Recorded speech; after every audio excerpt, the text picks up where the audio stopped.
Всем привет! Меня зовут Наталья Черкашина, я из Челябинска, и я изучаю танцы ори Таити, таитянские танцы и гавайские танцы хула. И я организую серию интервью с танцовщицами ори Таити и танцовщицами гавайского танца. И сегодня у нас прямой эфир с таитянской танцовщицей, которая живет в Австралии. Ее зовут Ребекка Поерава Рапана. И она согласилась дать нам интервью. Интервью будет на английском языке. Я буду задать ей вопросы, буду отвечать, и я постараюсь переводить вам на русский язык все ответы, насколько я смогу понять. Сейчас мы ждем, пока у нас Ребекка присоединится к эфиру.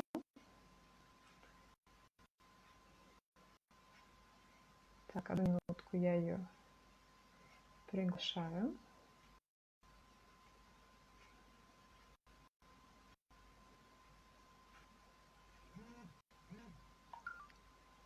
То есть сейчас у нас начнется. Так, одну секундочку. То есть мы уже начали прямой эфир. Я приглашаю Ребекку. Я надеюсь, что получится у нас с ней интересный разговор, потому что Ребекка является носителем культуры таитянского танца. Она с детства занимается ори Таити на серьезном уровне. Так, сейчас подождите.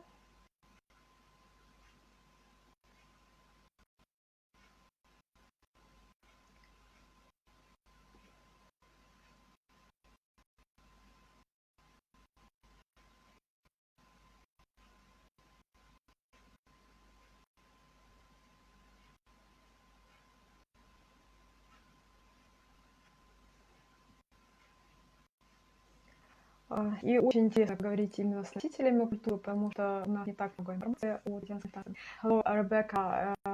You need to press the button to be a guest or to join to leave a broadcast. Hello.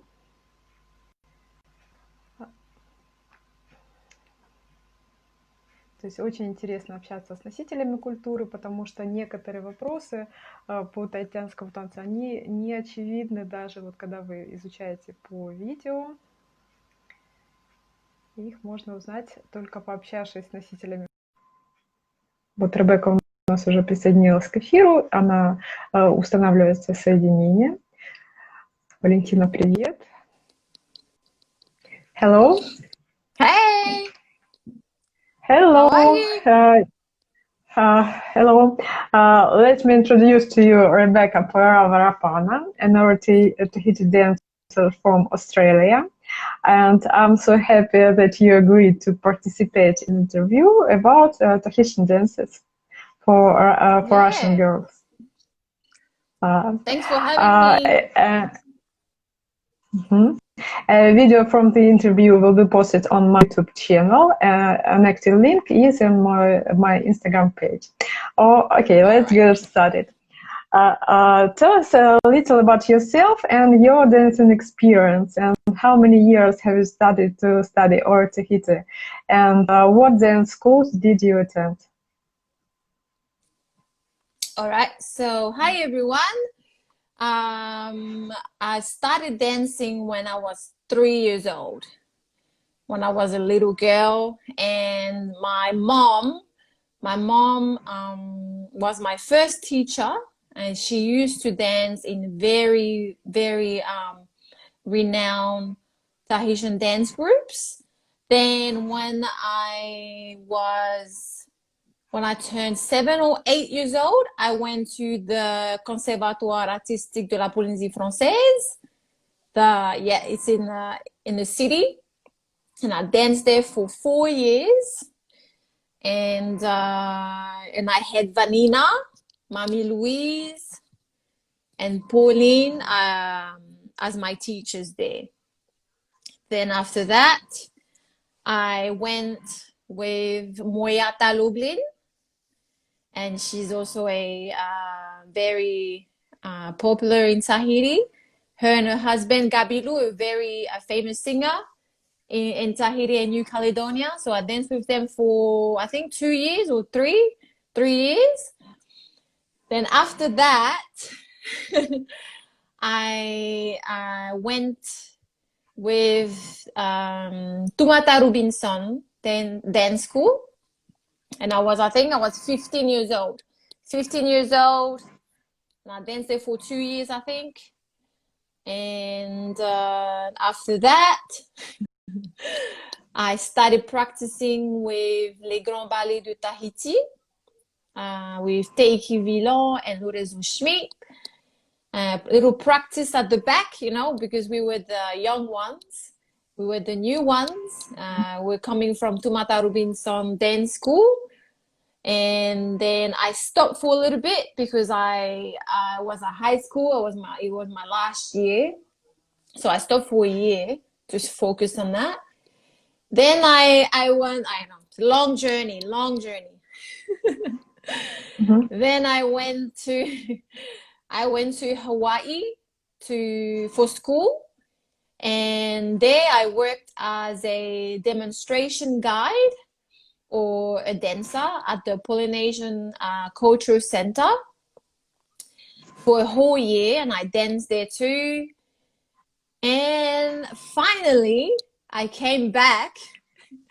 I went back to Tahiti and started practicing with Les Grands Ballets de Tahiti again, and I danced with them for 5 years. And together we've done international tours in Japan, Las Vegas, and then that was it. And then I came to Australia. Okay, let me translate into Russian because not all girls not all girls understand English. Я спросила у Ребекки рассказать немного о себе и о ее танцевальном опыте. Она рассказала, что занимается таитянскими танцами с 3 лет. Ее начала мама первая преподавать. Потом она обучалась в таитянских школах таитянского танца.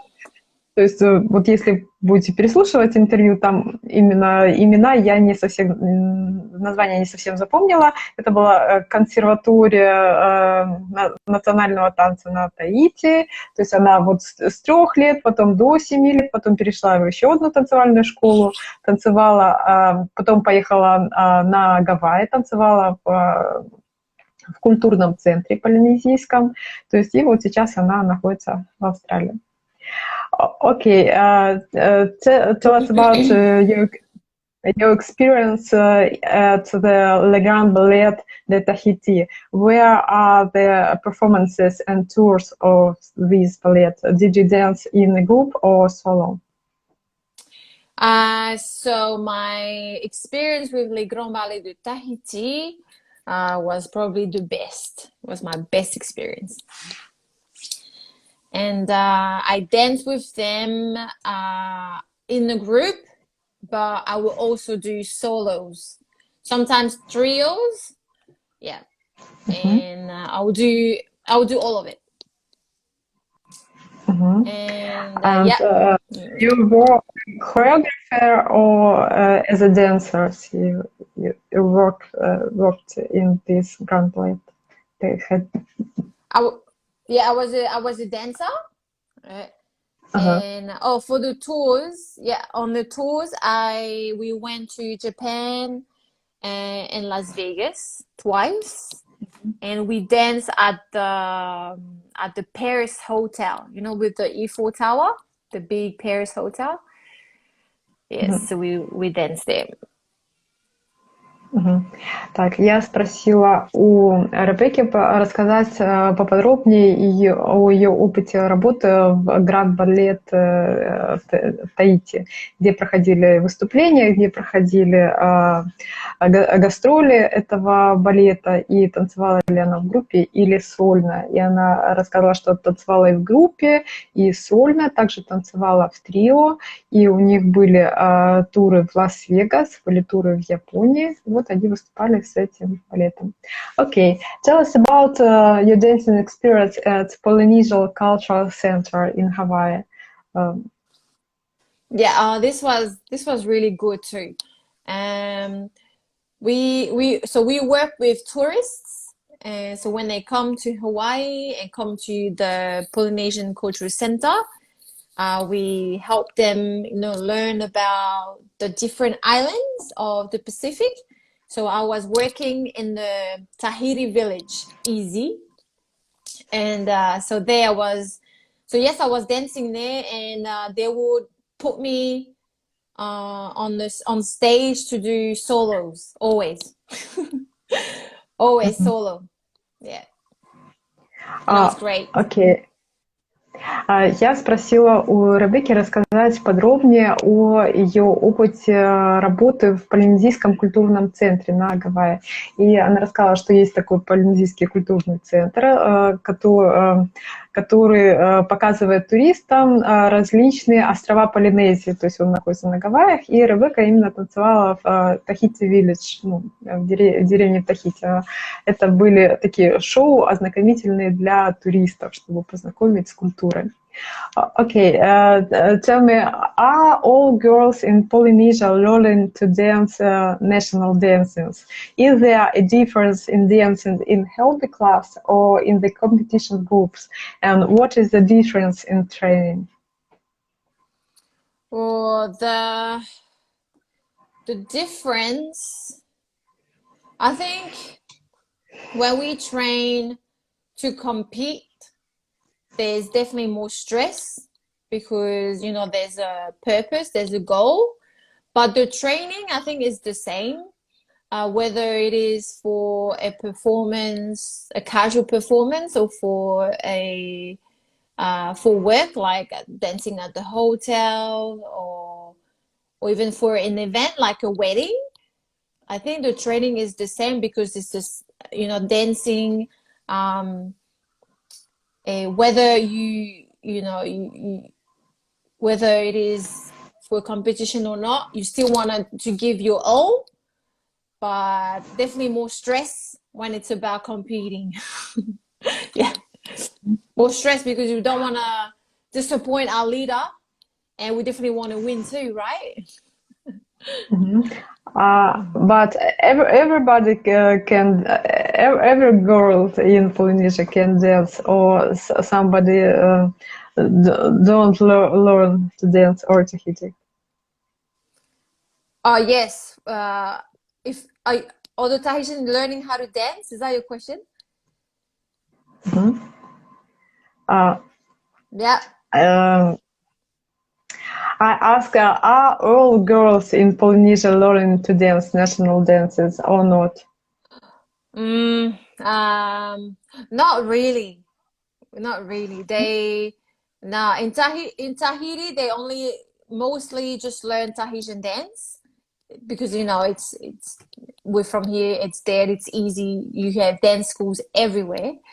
But I know that Hawaiian dance schools are becoming very popular. So yeah, Hawaiian dancing, and I think some Latino dances as well. They have some of that in Tahiti. And Zumba. Yeah, Zumba is pretty big as well. But Tahitian dance is still number one, no matter what. Oh, okay, let me translate into Russian.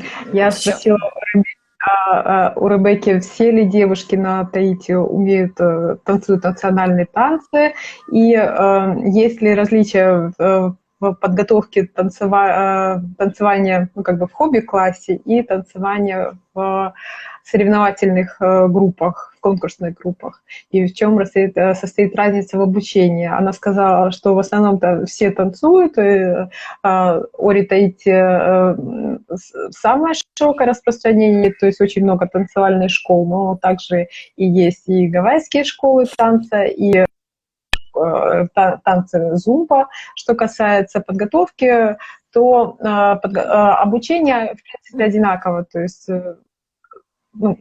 базу дают ту же самую, но в конкурсных группах больше стресса, больше ответственности, и они стараются не разочаровать своих преподавателей, своих тренеров, когда они выступают, то есть больше ответственности, ну, перед выступлением, а разницы в обучениях нет. Окей. How do you feel about foreigners' interest in our Tahiti dance? Can a dance performed by a dancer who is not bearer of culture be considered as a real Tahitian dance? How do you think? Well, you know what? I am so happy when foreigners want to learn Tahitian dance. I think just like dancing is an art and it has to be shared.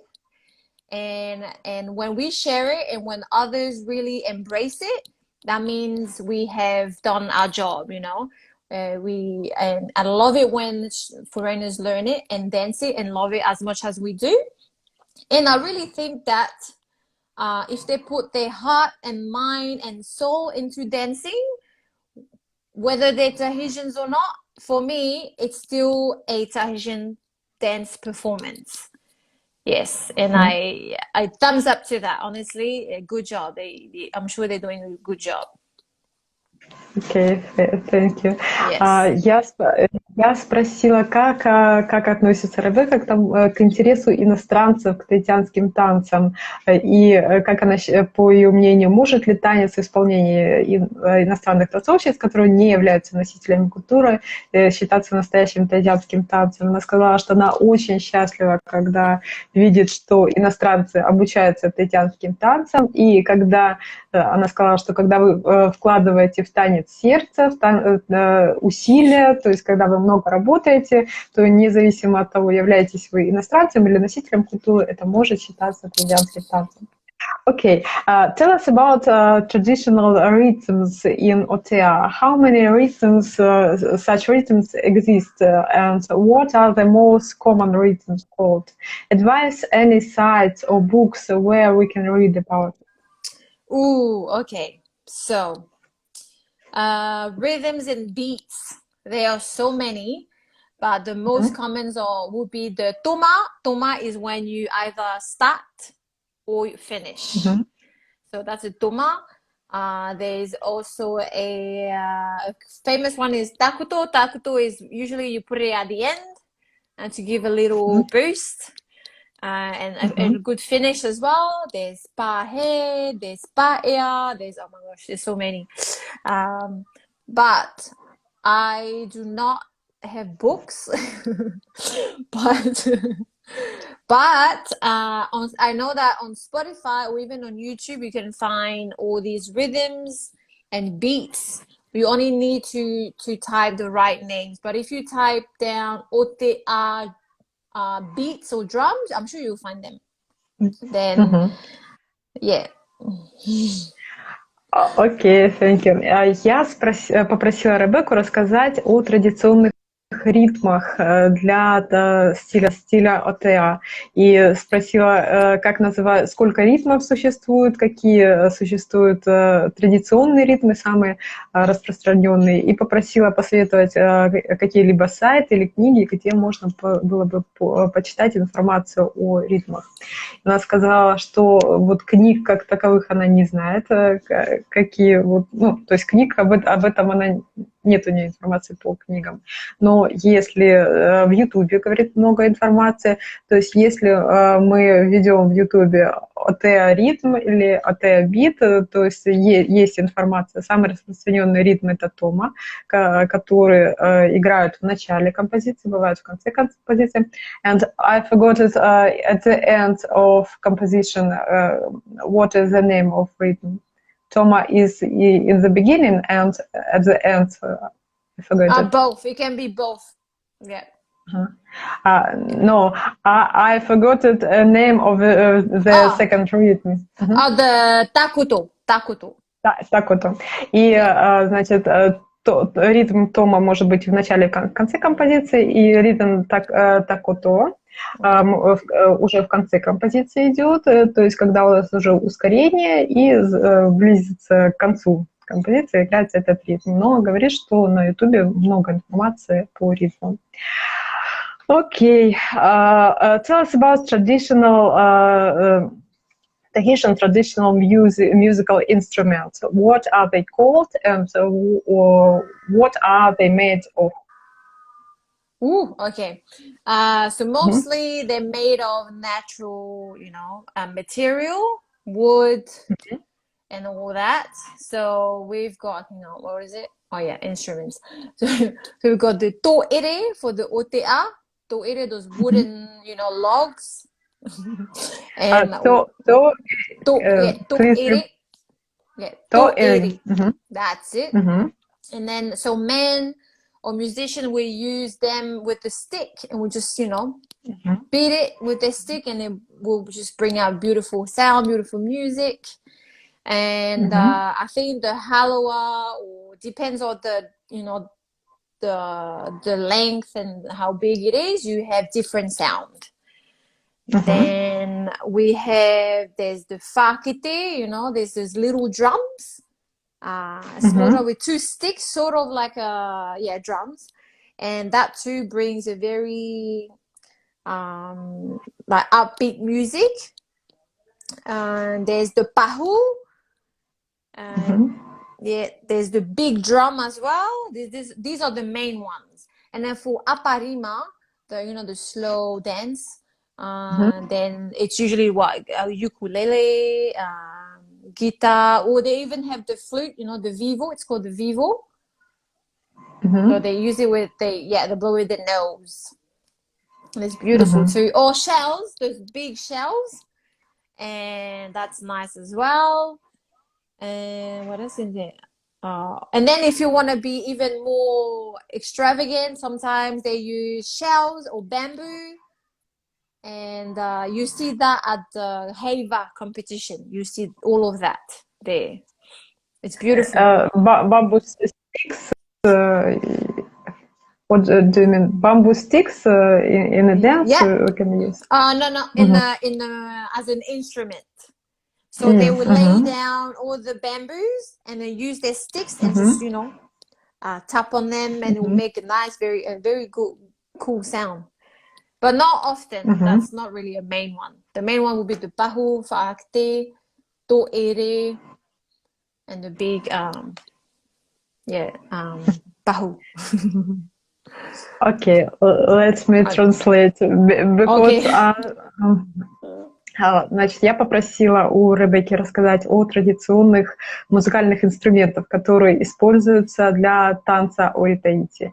И она рассказала, что несколько видов барабанов существует для исполнения танца отеа, и их названия зависят от размеров барабанов. The biggest beat is pahu. Pahu, yeah. Pahu, это самый большой барабан. Big drum, самый большой барабан. And name of the middle drum. The fa'akite? Fa'akite? Fa'akite, это второй по размеру барабан. Есть еще... Please repeat again. И есть еще маленький барабан. Фа'акете, окей. То есть есть еще барабаны среднего размера, есть еще барабаны маленького размера, на которых палочками играют. Окей, фа'акете, I see. И есть еще такие бамбуковые палочки, я так... То есть такие вот палочки, на которых играют, это она сказала, что для больших оркестров используется, то есть не в каждом выступлении. Для апаримы используется укулеле, это традиционная гитара, то есть есть гавайские гитары, есть таитянские гитары. Да, вот на прошлом эфире мы видели. И также могут использовать такие большие раковины, то есть которые вот они дуют в них, это вот как духовые инструменты традиционные. То есть вот такие инструменты могут использоваться Okay. Advice how to start studying or Tahiti. Is it worth paying attention to strengthening the muscles of the legs and back, in addition to practicing basic movements? What attention should be given to the knees? Indeed, in many basic moves, the load on the knees is increased. Yes. So basically, Tahitian dance, you use a lot of your core muscles, and core muscles and your hips, your thighs, and bum. But if you want to be specific, because you bend your knees every time when you dance, you know, you have to have strong, thighs, quads, and the knees, not much. You don't really need to strengthen the knees or whatever, because the knees are only here to help you go faster. You know, the faster you move your knees or feet, then the faster your hips will go. And that's how I see it. And but if you keep your core tight, you know, and your upper body neutral, usually the rest follows. Then we don't really, like, when I growing up, I wasn't really doing any of the trainings or feet and legs or knees or whatever. I just went into, you know, class and then just follow my teacher. And then over time, yes, I realized that I needed to, you know, have a better posture and make sure that my core was engaged and tight and that my feet were together. That's it. Sorry, too much. Okay. Я спросила у Ребекки, с чего начать изучение о Таити и стоит ли добавлять силовые упражнения к тренировке базовым движениям, то есть стоит ли укреплять спину дополнительно и ноги, в том числе и колени, потому что большая нагрузка на колени. И вот насколько я поняла, она сказала, что да, стоит, потому что вот у нас колени постоянно согнуты, то есть надо вот мышцы ног дополнительно прокачивать. Честно говоря, я не совсем, может быть, вы, девочки, лучше английским владеете. То есть, насколько я поняла, они вот именно на базовых движениях отрабатывают именно постановку ног, постановку корпуса. То есть я вот не расслышала, что она сказала про дополнительные упражнения, но сказала, что укреплять ноги нужно. Okay, tell us about costumes for our Tahiti dance. What is the difference between suits for Otea and Parima? Okay, so for OTA, we like to use skirts, you know, those patio or sarong, whether they are short or long, whatever, or rolled up or just, you know, tied up around your waist, doesn't matter. And we usually leave our bellies, you know, open, so we just wear a bra. So then it's easier for... how would you say that? Visually, it's easier to see the movement of the hips and hair down always, usually, mostly. This will be the main ones for Otea. Then for Aparima, so we can wear dress or we can wear long paru, long sarongs, long ones tied up around your waist. Sometimes with a bra as well. And these are full, yeah, that's it. And then flowers will be obviously the first option, whether it is like a headband or crown, or sometimes if you can have a hat as well. These are beautiful, or shells. But yeah, so when I do Otea, I usually wear paru. When I do Aparima, I go and wear a dress or longer paru. Yeah. Окей, thank you. Я спросила у Ребекки рассказать поподробнее о костюмах для стиля Отеа и Апарима, и в чем разница в костюмах для танца Ори Таити. И она рассказала, что для танца Отеа, для танца быстрого танца под барабаны, мы используем короткое парео или саронг, в общем, оборачиваем вокруг бедер, то есть можем или роликом скручивать или просто завязывать, но должен быть открытым живот, потому что таким образом лучше видна техника танца. И, то есть лиф и парео. Если это апарима, то используется или длинное парео, или платье. И костюм должен быть из натуральных материалов, то есть или просто цветок, или корона из цветов, или венок из цветов, но желательно использовать цветы и натуральные материалы, такие как ракушки, вот что-то натуральное. Yeah. Oh, there's a mori as well. Mori, there's grass skirt. Oh, I can't see. Hey. No, I can't see. Yeah, there's the mori as well. Hi. Uh-huh. So mori is like grass skirt. Окей. Юбка из цветов называется море. Так, сейчас, подожди.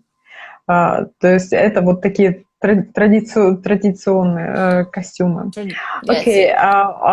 How do you think, what are the main mistakes that beginners make in order to hit a dance? Maybe technique mistakes or some other mistakes. Oh yes, this is a good one. So when I teach, when I used to teach too before, some girls will come to me and goes, I never danced before, and I always tell them, you know what, I like it because then I can teach you the right technique and basics, straight away. When someone comes with old habits, that's hard to fix. So what are those mistakes? Those mistakes are feet or too far apart from each other. Sometimes they're not together. They don't bend their knees as much. Or what else? Their hands, their hands are too, or sometimes the pinky, I always try to correct it to hands together. Yeah, when you do like this. So that's one. Or arms are not straight enough. Arms. Sometimes they too much like that. They're not straight enough. Or what else? It's always good to work on your posture. Sometimes they're a little like hunch. You want to, open up your chest. That's another one. And these are the basic mistakes.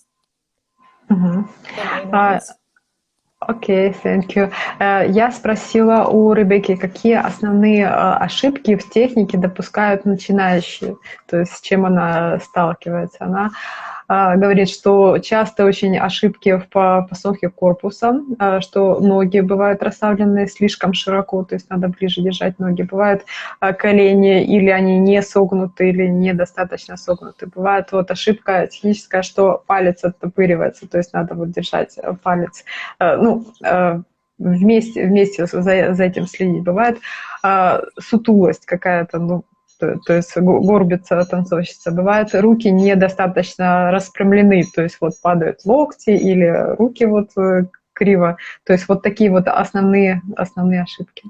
Окей. Please tell us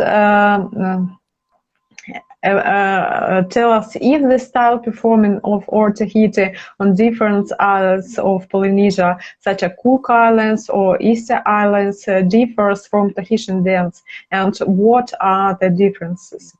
Yes, a lot of difference. So the closest two cultures will be Tahiti and Cook Islands. So these two will be very close, but yet different. So like I said before, I've noticed that with Cook Islands, they're not as strict with their arms, with Tahitian dance, my teacher will tell me off if my arms went straight enough, for example. Whereas Kukalans, they're very, you know, they don't really care much about that, you know, that side of it. But very similar. Otea, aparima. I think it will just be a matter of like details. And then Easter Island, oh my goodness, that's so different. They're all painted, you know, they're paints everywhere. There's a lot of jumping. Maybe hand movements are different in dance. Or Yeah, yes. Oh yeah. They're very, the music will be different. And the total different technique and yeah. At Rapa Nui at Easter Islands. Okay, that is not or Tahiti dance. It's Rapa Nui dance, or is the same? It's not. It's not. Yeah. Okay. It's their dance. Yeah. Я спросила у Ребекки рассказать, есть ли различия в танцах различных островов Полинезии, таких как остров Пасхи, острова Кука, есть ли различия вообще в технике танцевания, то есть или они все танцуют одинаковый танец, сказала, что культура островов похожа, поэтому есть похожие движения, и наиболее схожи это с островами Кука. То есть там есть небольшие различия движения бедер. Что касается танцоров Рапануи, танцоров у острова Пасхи, то там есть большие различия в музыке, различия движения рук и различия движения бедер, и ритмы другие. То есть и там вот даже нельзя назвать это танец Таити, а именно Орит Рапануи, его скорее можно назвать. Okay, tell us about traditional Polynesian tattoos. What tattoos matters, or are they only decorative? When are they made, and what can they mean? Oh well, tattoos, they always tell a story. You know, like traditionally, tattoos were like an accessory, something to, you know, like an ornament for you, for your body, and to also tell what tribe or village you were coming from. So like as a way for you to really stand out and to know where you belong. Now it's more aesthetic. It's more of a choice to look good, you know, to stand out still. But I've noticed with all those who have Tahitian tattoos, they still want to tell a story. Like my brother just had his done again. So I know he has the Tahitian flag on one arm. So because he loves his roots, and on the other arm, his whole arm is covered. And I think there are a few pictures of, I think, sun and ocean.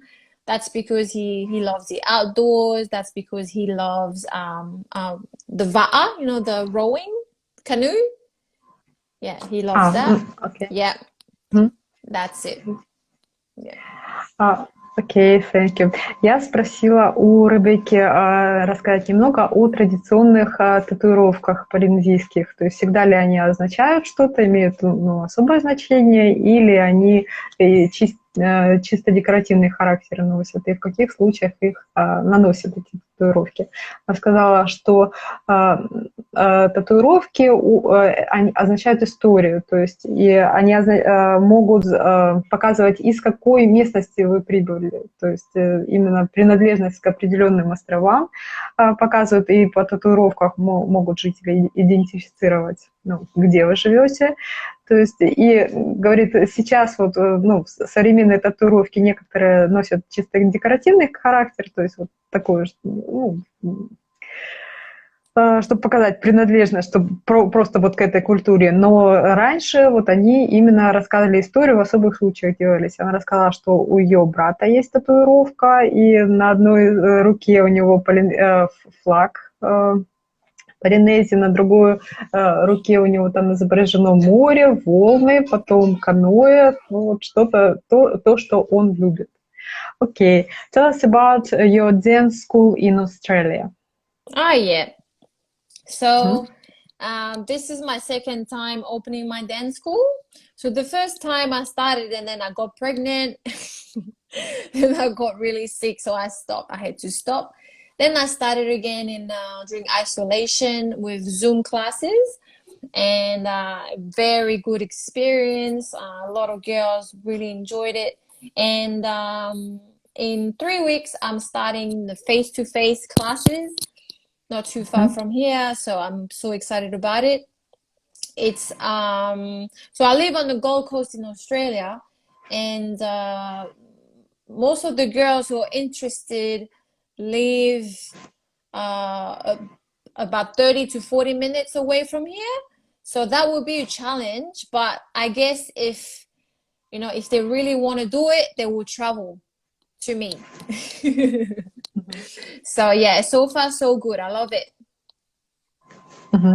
Окей. Я попросила Ребекку рассказать о ее танцевальной школе в Австралии. Она сказала, что это уже второй раз она открывает танцевальную школу. Первый раз она открывала, но потом из-за беременности у нее не было возможности тренироваться, она закрыла школу. И вот сейчас она открыла школу во время режима изоляции. Она проводила уроки в Zoom.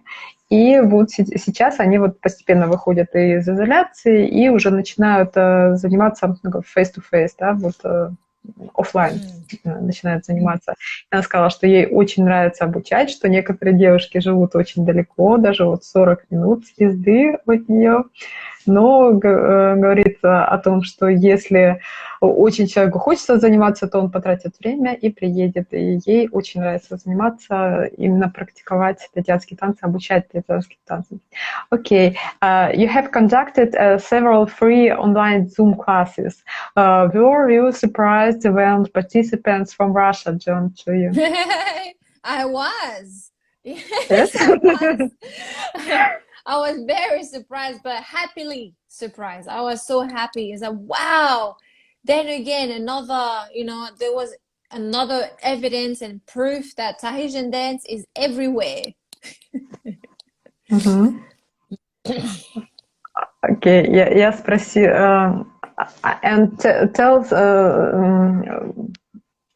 so much more about your Zoom classes. How many classes did you have? I have. Something, So I taught Zoom classes twice a week. Yeah, so twice a week, Wednesday, Saturday, Wednesday evening and Saturday morning. So then I could have the girls like you joining in Russia, or friends, or Italy, or even America. And so I try to do both, evening and morning, so that everyone around the world could join. Then I saw you guys. I saw you first from Russia. You're the first one. I was so surprised. I was like, my goodness, that's amazing. And not only that, you were good at it, Thank you. Let me translate. Я попросила рассказать Ребекку о ее Zoom-классах, которые она проводила, и была ли она удивлена, когда увидела участников из России. То есть я вот и Юля Булатова из Рязани присоединились к ее классам, по-моему, несколько раз мы были на ее классах. Она сказала, что да, была очень удивлена, и вот она была очень удивлена и счастлива, что участники с другого конца мира присоединяются к классам, интересуются этим танцевальным направлением, что она очень... И это подтвердило ее уверенность в том, что танец Таити популярен по всему миру. Сейчас она проводит онлайн-классы дважды в неделю, в субботу утром и в среду. Ну, вот надо посмотреть будет на ее страничке. У нас есть афиша с ссылками на страницу Ребекки. Там вы можете посмотреть информацию. Она говорит, что присоединяются девушки из Италии, из Америки, и вот я еще не запомнила, но вот из других стран. Она очень рада видеть участников из других стран. Okay. Tell us about the online classes that you teach. Did you plan to give online classes in the future?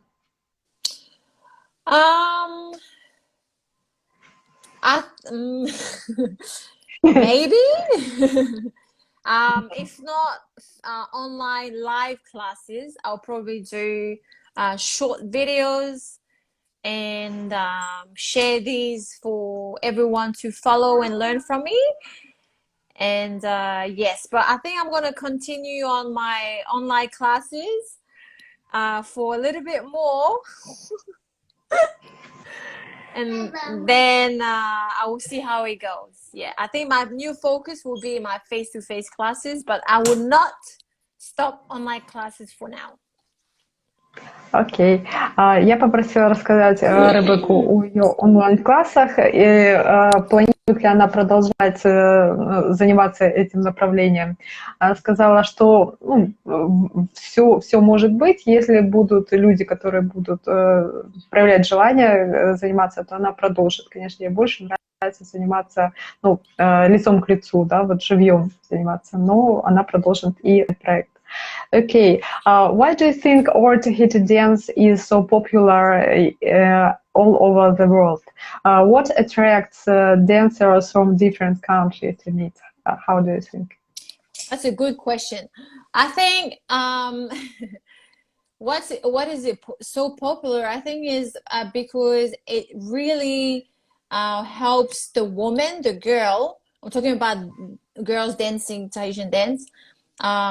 You know, it brings out so much confidence and beauty when you dance. Whether you're beginner or not, I feel like it's a dance that helps you, allows you to really embrace your body, accept your body, to love yourself even more.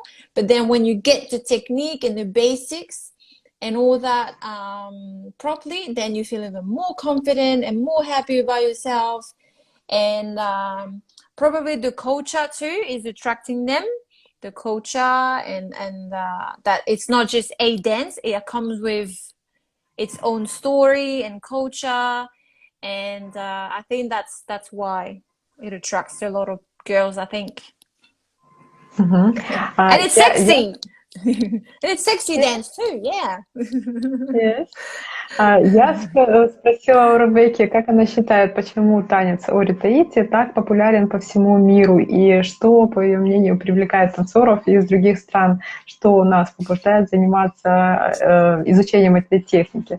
Она сказала, что изучение танца Ори Таити позволяет принять свое тело, лучше относиться к своему телу, почувствовать себя более уверенной, более сексуально, что это красиво, и что танцы, таитянские танцы — это не просто движение, они еще имеют смысл, там смысловая наполненность, и вот они тоже очень красивые, очень сексуальные. И вот из-за этого, из-за красоты, из-за посыла танцы так популярны по всему миру. Okay, what would you like to share with a Russian dancer? Or Tahiti style is still little known in Russia, but interesting growing. All right. Is that my final word? Yes. Yeah. Okay. Well, I just want to say that whether you are a beginner or not, whether you're Tahitian or not, if you love dancing and if you love Tahitian dance, dance with your soul, dance with your heart, and the audience, the person you sharing this dance to, will feel your message. You know, it's all about sharing. You know, I give you a message through my dancing, and it's for you to receive what I want to give you. And so it doesn't matter if you look like me or not. It's all about feeling and living. You know, like my mom used to say, live it, you know, like dance with your soul, dance with your whole being. Doesn't matter if it's Asian or not. Я попросила Ребекку сказать какое-то послание танцорам из России, то есть ее пожелания, то есть как с каким настроением нужно танцевать. Она сказала, независимо от того, являетесь ли вы носителями культуры или живете в другой стране, то есть не являетесь полинезийцами, танцуйте со сердцем, танцуйте с душой, делайте какое-то вот послание своим танцам, то есть что-то рассказывайте своим танцам, получайте от этого удовольствие, и тогда это будет вот называться таитянским танцем. То есть вот главное это какой-то месседж, какой-то посыл в танце, то есть чтобы это не была просто техника. То есть и говорит, что независимо от того, являетесь ли вы beginner, начинающий или продолжающий изучать эту технику, вы уже сейчас можете делать какой-то посыл и танцевать вот с сердцем и с душой. Okay, thank you that you agreed to participate in an interview. It was very interesting for me. You're welcome. Okay. Thank you.